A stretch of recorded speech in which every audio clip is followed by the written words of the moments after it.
उर्मिला सरपंच के घर पहुंचती है और किताब ले लेती है उनके बेटों के पास से। किताब पढ़ते ही उसे पता चल जाता है कि इस हवेली में एक नौकर नौकरानी भी थे जिनके बीच में बहुत प्यार था और वह कई सालों से हवेली की सेवा कर रहे थे। लेकिन एक बार रानी के शाही गहने चोरी हो गए और उसकी शंका में राजा ने नौकरानी को चोरी की सजा दी और दीवारों में चुनवा दिया गया। उसके गम में उसके पति ने भी उसके पास वाले कुएं में जान दे दी। उसके 1 महीने बाद ही उसके राजा ने अपनी ही तलवार अपने गले में डालकर आत्महत्या कर ली। उसके बाद छोटे मोटे हादसे हवेली में होने लगे, जिस वजह से इस हवेली को हमेशा के लिए बंद कर दिया गया। कई सालों के बाद वहाँ कोई आया है, इसलिए वहाँ रहने वाली आत्माओं को मौका मिल गया फिर से बदला लेने का। उर्मिला हवेली का रहस्य जानकर यहाँ से जाना चाहती है क्योंकि उसे अपने बच्चों की चिंता है। इसलिए वह रात में ही कार लेकर फिर एयरपोर्ट में जाते जाते रास्ते में उसके कार का एक्सीडेंट हो जाता है और कार पलटकर उल्टा हो जाती है, लेकिन दोनों को कोई नुकसान नहीं होता है।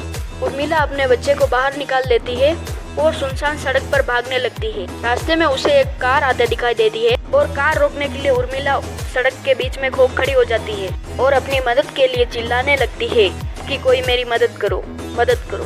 तभी अचानक वो कार वाला आगे आकर ब्रेक लगा देता है। उर्मिला पास जाकर देखती है तो उसकी हिम्मत बढ़ जाती है क्योंकि वह एक पुलिस ऑफिसर होता है। उर्मिला हड़बड़ाहट में उसे अपनी बात कहती है और रोने लगती है। पुलिस ऑफिसर उसे अपनी गाड़ी में बैठने को कहते हैं। रोड से जाने लगते हैं। रास्ते में एक बूढ़ा सड़क पर जा रहा होता है और उनके कार के सामने जाते ही रोड पर गिर जाता है। पुलिस ऑफिसर गाड़ी से उतरकर उस व्यक्ति को देखते हैं। बूढ़ा व्यक्ति बेहोश हो चुका था, लेकिन ऑफिसर उसे गोद में उठाकर अपनी गाड़ी में बिठा देते हैं और अस्पताल की तरफ चलने लगते हैं। अचानक उस बूढ़े के हाथ पुलिस ऑफिसर के गर्दन की तरफ पहुंच जाता है। पुलिस ऑफिसर छटपटाने लगते हैं और अचानक गाड़ी का ब्रेक लगा देते हैं। गाड़ी की स्पीड कम होने की वजह से कार वहीं खड़ी हो जाती है और ऑफिसर अपनी गन निकाल लेते हैं। बूढ़े की तरफ निशाना लगाकर गोली चला देते हैं। बूढ़े के सर में गोली लगने से भी उसकी जान नहीं जाती है। महिला और पुलिस ऑफिसर दोनों समझ चुके थे कि यह कोई भयानक आत्मा है। आत्मा को देखते ही उर्मिला अपने बच्चों को लेकर निकल जाती है और इसी बीच पुलिस ऑफिसर भूत के चंगुल से अपने को छुड़ा कामयाब हो जाते हैं। पुलिस ऑफिसर के बाहर निकलते ही तीनों बाहर रोड से भागने लगते हैं।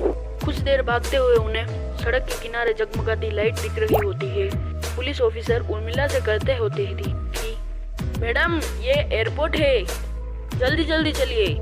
उर्मिला अपने बच्चे को लेकर एयरपोर्ट की तरफ पहुंच जाती है। एयरपोर्ट पहुंचते ही उर्मिला के जान में जहान आ जाती है क्योंकि पुलिस ऑफिसर की बहादुरी की वजह से उसके बच्चे की जान बच गई थी। लेकिन हवेली में भूतिया ताकतों का आधिपत्य अभी तक बना है।